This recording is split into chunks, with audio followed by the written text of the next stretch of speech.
जय श्री राधेकृष्णा। ओम नमो भगवते वासुदेवाय। बंधुगण, आपण मानकु आम चैनल ओडिया प्रेरणा को स्वागत जनाउछु।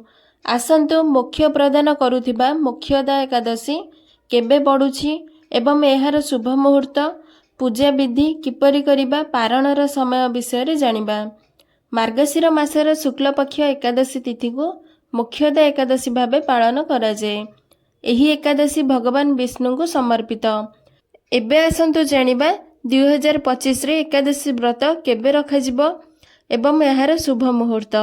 वैदिक पंचांग अनुसार एही वर्ष मार्गशीर मास शुक्ल पक्षर एकादशी तिथि रे 30 नवेम्बर रविवार रात्रि 9:30 रु आरंभ होई 1 डिसेम्बर सोमवार संध्या 7:01 पर्यंत समाप्त होउछि।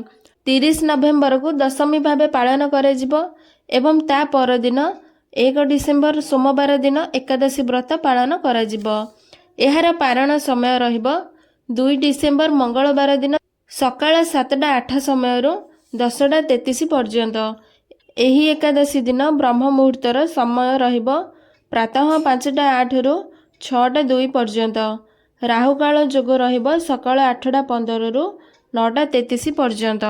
एबे आसंतु जानिबा एही एकादशी व्रतर पूजा विधि एवं पारण किपरि करिबा।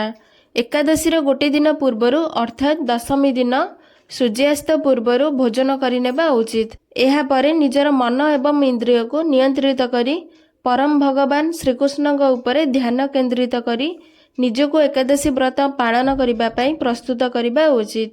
एकादशी दिन ब्रह्म मुहूर्तर उठी स्नान करी निजको शुद्ध करिनेबा उचित।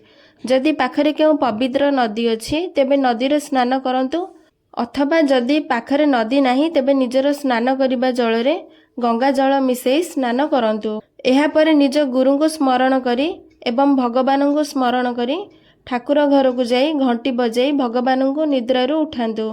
ठाकुर को स्नान करी सारी सर्वप्रथमे किछि मीठा पदार्थ ठाकुर को भोग लगांतु। एहा परे ठाकुर मंगला आरती करंतु। एहा परे हाथ पापुली रे गंगा जल नहीं एकादशी व्रतर संकल्प नियंतु एवं प्रार्थना करी कहंतु, हे प्रभु तुमर प्रसन्नता हेतु एवं मोर शुद्धिकरण हेतु मु एही एकादशी व्रतर पालन करने जाउछि। एही दिन भोजनरु निवृत्त रही आसंता काली अन्न जल ग्रहण करिबी।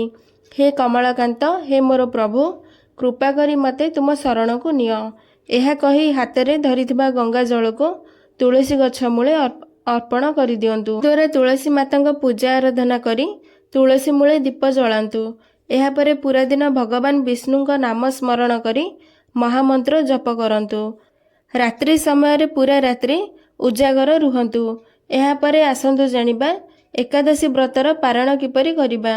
द्वादशी दिन प्रातःरु स्नान करी सर्वप्रथम घरे ठाकुर पूजा करी सारिबा परे मंदिर जाई ठाकुरंग दर्शन सारी दान पुण्य करी ठाकुरंग जल भोगरे एकादशी व्रतर पारण करि परिबा। किंबा घरे करिथिबा ठाकुर पूजार भोग खाई मध्य एकादशी व्रतर पारण करि परिबा। एही परि भाबे एकादशीर पालन करिबा।